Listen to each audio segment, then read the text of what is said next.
Ad Atene, dove la povertà dilaga, un gruppo di insegnanti fa ripetizioni gratis per gli studenti più bisognosi.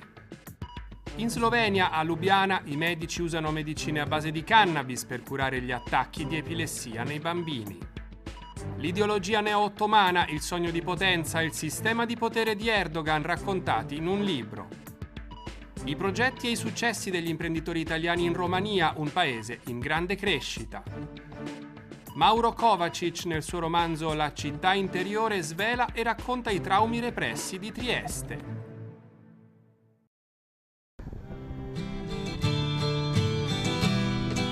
Peristeri, periferia nord-ovest di Atene. L'istituto statale professionale al tramonto si trasforma in scuola sociale. I portoni si riaprono per decine di studenti le cui famiglie non possono o non possono più permettersi ripetizioni private. In cattedra docenti universitari e professori di medie superiori che aggiungono alla vocazione per l'insegnamento quella per il volontariato.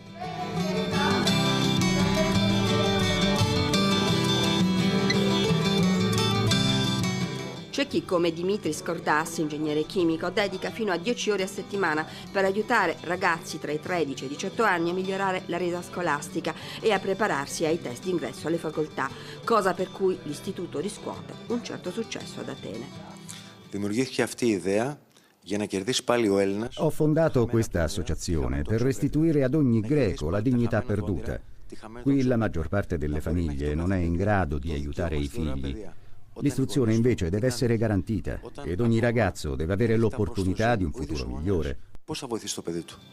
Georgos, che qui insegna matematica, fino a qualche anno fa dirigeva una scuola privata, andava a gonfie vele ma ci ha rinunciato. Una questione di etica, ci dice.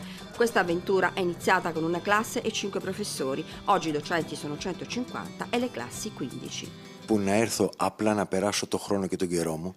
I ragazzi capiscono lo sforzo di questa comunità e danno il meglio per fare contente le famiglie, ma anche per se stessi.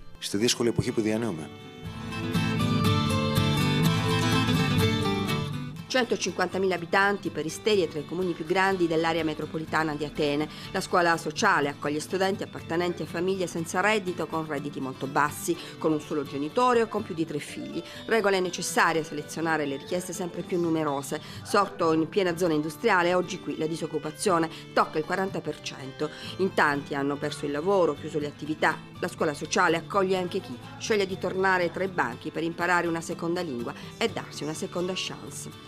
Ore 19, lezione di inglese. He's drinking cola with a straw. A straw. Straw. Straw. Soap opera, comedy, channel, reality show. Tra i banchi c'è anche Vulla, fisico oceanografico. È una lingua parlata nella maggior parte dei paesi che ho visitato per lavoro.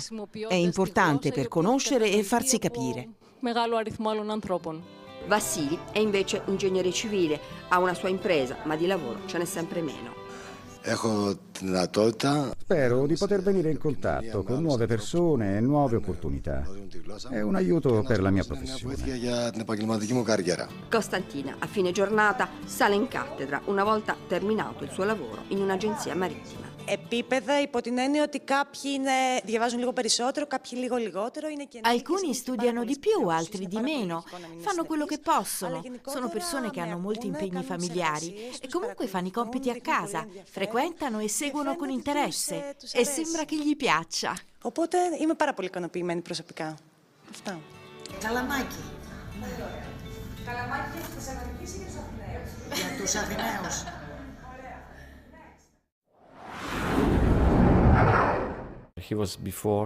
Prima il bambino frequentava una scuola speciale, aveva moltissimi problemi, difficoltà, era aggressivo, iperattivo, disturbava gli altri. Dopo la terapia lui stava molto meglio, anzi stava bene. Con voce sicura, occhi sorridenti, modi gentili di chi ogni giorno ha a che fare con bimbi piccoli che stanno male, David Neubauer, responsabile della neurologia pediatrica dell'ospedale di Lubiana, accoglie nel suo reparto le nostre telecamere e soprattutto la nostra curiosità. Vogliamo capire perché la Slovenia è tra i primi paesi al mondo a scegliere di utilizzare la cannabis per curare bambini e adolescenti che soffrono di epilessia. Abbiamo iniziato perché molti genitori venivano da noi dopo aver letto articoli su studi realizzati negli Stati Uniti oppure in Israele. Studi che dicevano che i cannabinoidi, in qualunque forma, sintetica o naturale, avevano effetti estremamente positivi sull'epilessia e ci hanno chiesto di aiutare i loro figli con queste terapie. E così hanno fatto. L'ospedale di Lubiana, 2 anni e mezzo fa, si è fatto promotore di uno studio che ha coinvolto 67 giovani pazienti ai quali consueti antipilettici davano effetti scarsi o nulli. Per 6 settimane è stato somministrato loro sotto forma di olio o pillole il CBD, cannabidiolo puro, epurato quindi dell'altra componente naturalmente presente nella pianta della marijuana, il THC, tetraidrocannabidiolo, cioè la sostanza psicoattiva che di fatto provoca l'effetto euforico nella droga. I risultati, ci spiega il professor Neubauer, sono stati più che soddisfacenti. Il 49% dei pazienti ha avuto una diminuzione consistente delle crisi convulsive. In alcuni pazienti i miglioramenti arrivavano al 75%, per il restante 50% la sostanza non aveva alcun effetto sul paziente. Da tener presente, specifica Neubauer, che normalmente i comuni antiepilettici diminuiscono le crisi del 20-25% al massimo. Abbiamo notato che anche se alcuni genitori tornavano dicendo che il miglioramento c'era stato, ma che speravano meglio, allo stesso tempo riscontravano che ad essere migliorato era il carattere, le funzioni motorie, era migliorato anche l'appetito, dormivano meglio. Risultati analoghi erano stati riscontrati precedentemente in Israele. 74 pazienti, la riduzione delle crisi epilettiche ha riguardato il 52% di loro. In questo caso, oltre al CBD, è stata aggiunta una lieve dose, 0,2% di THC, da cui l'idea di iniziare con una nuova fase sperimentale anche in Slovenia, con l'aggiunta appunto della sostanza psicoattiva. Ad accompagnare il professor Neubauer in questo nuovo studio una compagnia australiana che opera nel servizio sanitario pubblico e si occupa appunto di cannabis terapeutica. In Israele abbiamo alcune restrizioni nel mercato import-export di cannabis medica, così quando ci siamo guardati attorno, nell'intero mercato internazionale, abbiamo trovato un'ottima opportunità in Australia e così abbiamo deciso di andare lì e iniziare a collaborare stabilmente con l'Europa. L'utilizzo della cannabis terapeutica negli adulti in caso di Parkinson, SLA o malati oncologici oggi è regolamentato anche in Italia. Da quest'anno infatti la produzione viene effettuata nello stabilimento chimico militare di Firenze, unico autorizzato a rifornire le farmacie. Per quanto riguarda i bambini, siamo stati all'ospedale pediatrico Burlo di Trieste. Marco Carrozzi, direttore della neuropsichiatria infantile, si dimostra interessato ma cauto. Ribadisce più volte, per non creare false aspettative, parliamo di epilessie farmacoresistenti. Nel 30-40% delle epilessie i pazienti non rispondono a un trattamento composto anche da più farmaci. Gli studi di letteratura pubblicati in questo momento, alcuni anche molto recenti, documentano risultati incoraggianti sul versante del controllo delle crisi farmacoresistenti. Non parliamo quasi mai di una completa scomparsa di crisi, ma di una consistente riduzione del numero di crisi. In Italia si utilizza e voi state pensando di farlo? Non esistono, che sappia io, in questo momento studi randomizzati e controllati che sono quelli che garantiscono il necessario rigore scientifico, però è uno studio che dovrà essere fatto sia in ambito evolutivo che in ambito dell'età adulta per cercare di dare una risposta più efficace a questo complicato problema delle epilessie farmacoresistenti, per cercare di dare un po' di sollievo ai nostri pazienti.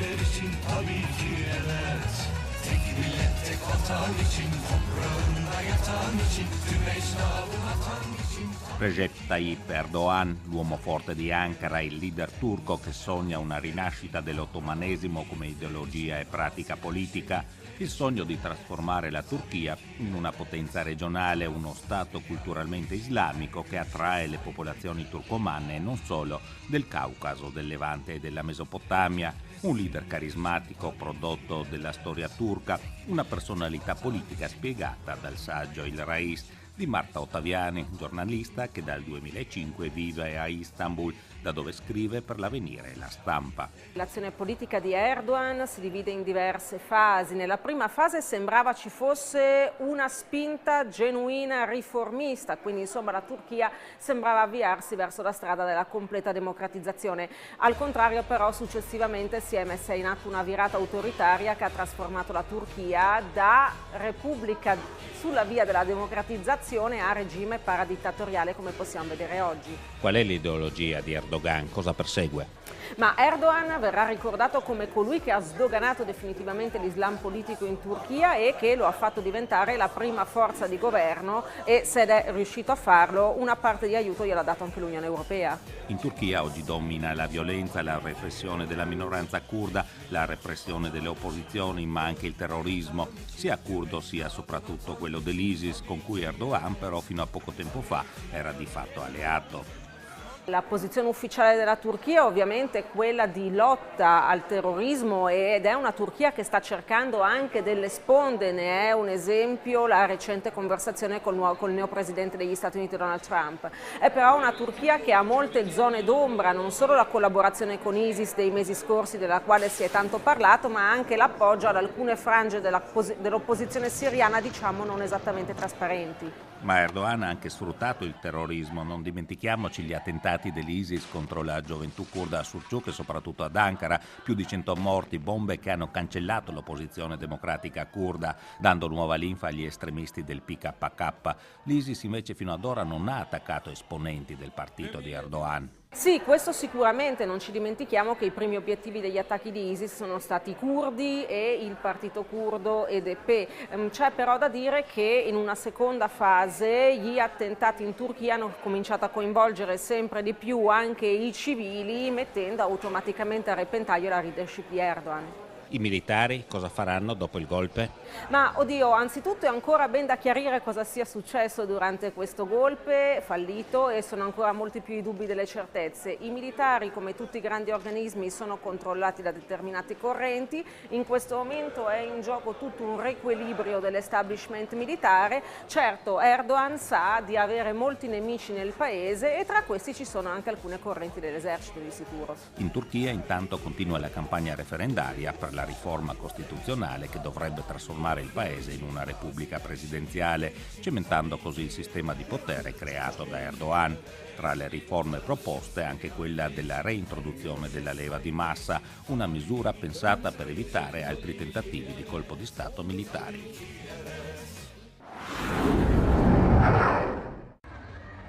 Carnevale. In Croazia la manifestazione più importante è quella di Fiume. 10 giorni di festa e di eccessi che culmineranno il martedì grasso con la tradizionale sfilata lungo il corso cittadino.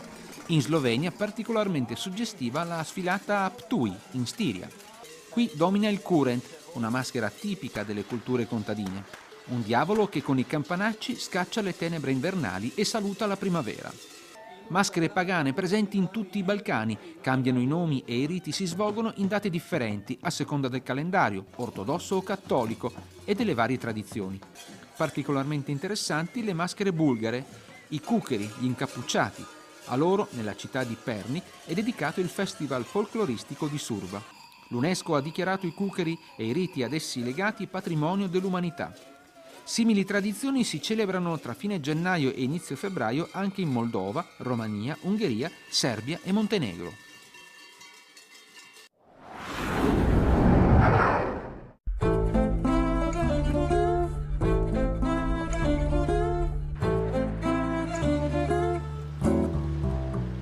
La cosa più importante penso che siano proprio le tasse. Una società che ha un fatturato di 500.000 euro l'anno, sotto questo 500.000 euro l'anno sei una microimpresa e quindi pagheresti un 3% di tasse sul fatturato. Questo per 3% di tasse poi si sposta all'1% quando hai una persona che lavora per te. Nell'anno 2016 ha avuto una crescita del 4,8% del prodotto interno lordo, nel trimestre è ancora in crescita dell'1,3%, si parla addirittura di un record dell'Unione Europea, quindi c'è tanto da fare in Romania.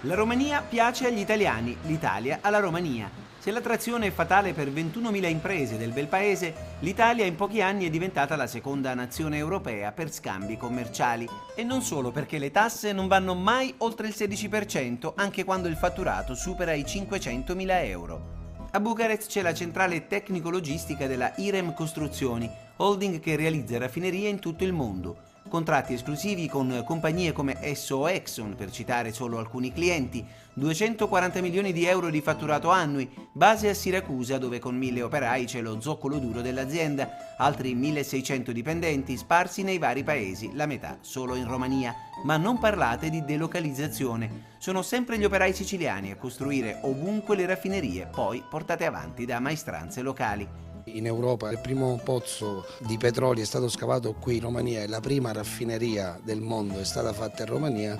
Per noi è uno sfogo naturale essere presenti qui in Romania. Siamo presenti dal 2006. Dal petrolio al gas industriale. Alla periferia della capitale, la SIAD, uno dei più grandi gruppi chimici italiani con sede a Bergamo, 500 milioni di fatturato all'anno, di cui 11 in Romania, ha investito 60 milioni di euro per realizzare una centrale di riempimento. Non si tratta di una delocalizzazione, ma di una espansione in altri paesi dell'Europa centrale e dell'Est, quali Romania, Bulgaria, Ungheria, Slovacchia, Repubblica Ceca ed Austria. Il fatto positivo è che il gas viene utilizzato nella zona dove si produce, così eliminiamo i costi di trasporto che altrimenti sarebbero molto elevati. E poi c'è il piacere di mangiare italiano. Guai però ad aprire il solito ristorante italiano più di nome che di fatto. I rumeni sono apprezzati buongustai e in questo caso solo la qualità può fare la differenza.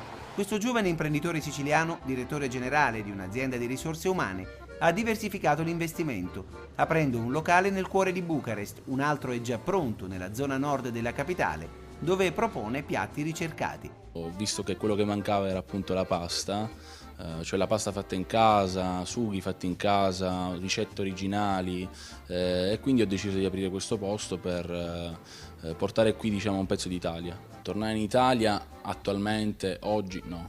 Così vicina, così lontana, l'Italia è un sentimento forte che, come in una ricetta dai sapori contrastanti, mescola orgoglio e risentimento, ma pur sempre amore.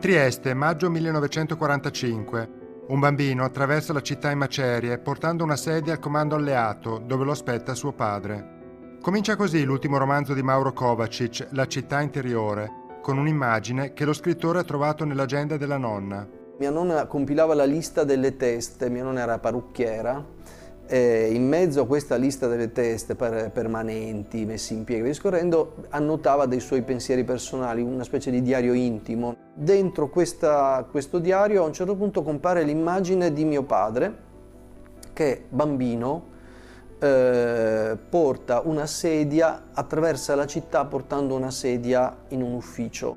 Il romanzo descrive la mappa delle relazioni personali, affettive e letterarie dello scrittore. Una mappa che inevitabilmente evoca una storia più grande, sin dall'inizio. Siamo nei primi giorni di maggio dove le forze alleate, il contingente neozelandese delle forze alleate, il Comitato di Liberazione Nazionale, le truppe di Tito, del nono corpus sloveno dei partigiani di Tito, tutti e tre rivendicano legittimamente il diritto di aver liberato la città. I diversi legami prendono così forma nella città che più di altre ha sofferto la drammatica storia del Novecento, una storia ancora difficile da elaborare. C'è stata come una specie di rimozione del Novecento a Trieste. L'unico forno crematorio in territorio italiano, le foibe, l'occupazione di Tito, la città divisa in due zone fino al 1954, di tutto questo, diciamo, corpo vivo del Novecento, Trieste tende a liberarsene, come se fosse, diciamo, una cosa scomoda rispetto alla fine a un'eredità più rassicurante, più forte, che è quella dell'eredità asburgica.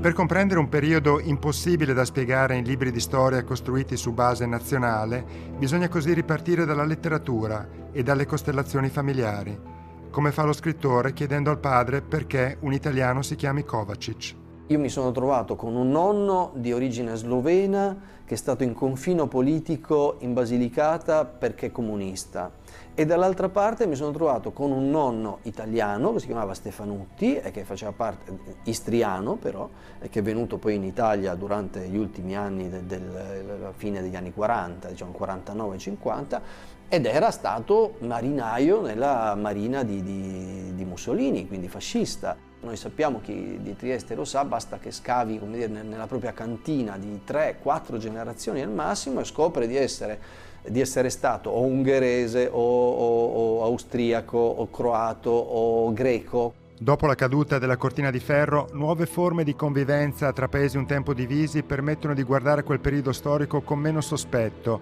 grazie anche alle elaborazioni dei Novecento personali e familiari, come quello di Mauro Kovačić.